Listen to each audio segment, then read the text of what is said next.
Today I'll be reading one of my short stories. It's titled Burgling. Sneaking towards the front door, a glass was shattered. The glove moved in while the lights were out, house alarm blaring. He had to get in and out of there, this burglar donning his balaclava.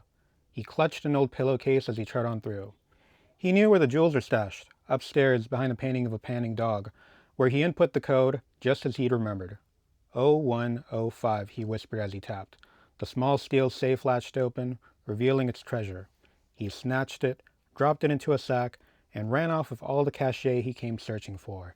Clink, clack, rattle, rattle went the valuable inventory, jangling in the bag as he ran through the halls. The deafening blare didn't bother him at all.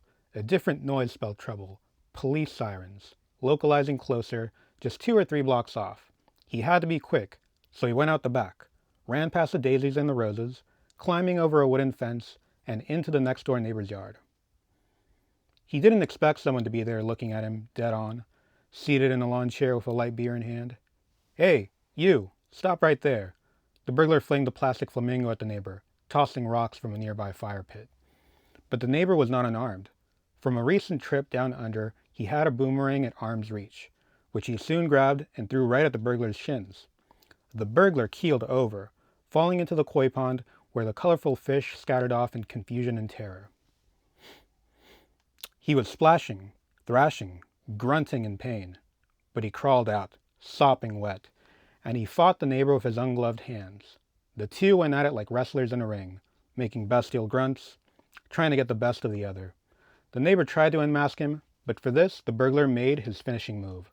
With force in his shoulder, he struck the neighbor down and restrained him, tying him up with some twine nearby and muffling his mouth with a grease-stained napkin. He was so close to getting away with it, but it was plainly heard, all throughout. The police were arriving at this very house. Knock, knock, it's the police.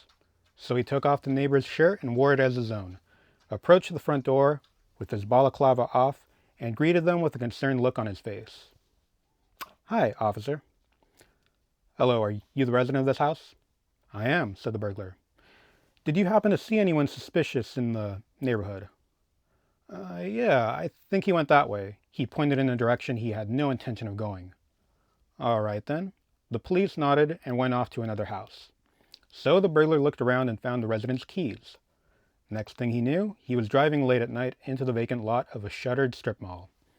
In this car, reclining back in the driver's seat, he tumbled off into sleep, thinking about how nice it felt, acting like he owned that home in that quiet neighborhood.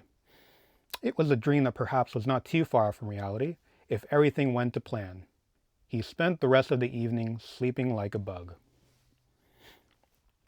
The next day he changed clothes before walking into a pawn shop. He tried to get a good trade on the jewels and things, but the man there warned him that it was stolen merchandise he would be found out very soon. Just don't seem the type to be carrying this type of luxury. He asked for the jewels back, but they were already behind the glass. Give them back, he said with an anger that usually preceded a punched-up drywall. I'm calling the cops. Fuck, the burglar sighed with emphatic frustration, before leaving empty-handed. All this effort for nothing. He went into a taqueria for a quick bite. He had time to reflect on his life, the decisions he'd made to end up where he was at, doing what he did. He wondered if he should have done things maybe a bit differently to not end up like that. Maybe, he wondered, his counselors and social workers were right. He supposed he could have changed his life towards something more positive. But when he thought about it a little deeper, he realized there wasn't much of an option there in the first place.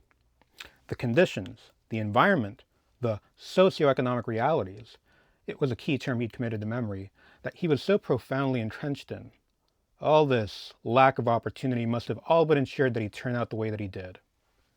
He thought a lot about destiny and free will, heady ideas that were so daunting and overwhelming that his head began to hurt. What didn't hurt was a smile on the waitress's face. So pretty and gentle, she calmed his nerves. As was his habit, he started to flirt, with small talk and playful banter. He asked about her week and complimented her laugh. She was flattered by it, even receptive towards it. Hearing such beautiful words come from such roguish and ostensibly noble a man, they continued for a bit and even seemed to form somewhat of a slight attraction. But this could not last. When the check came, that was it. Time to make another run for it, Time to dine and dash. Every day he lived his life just like that.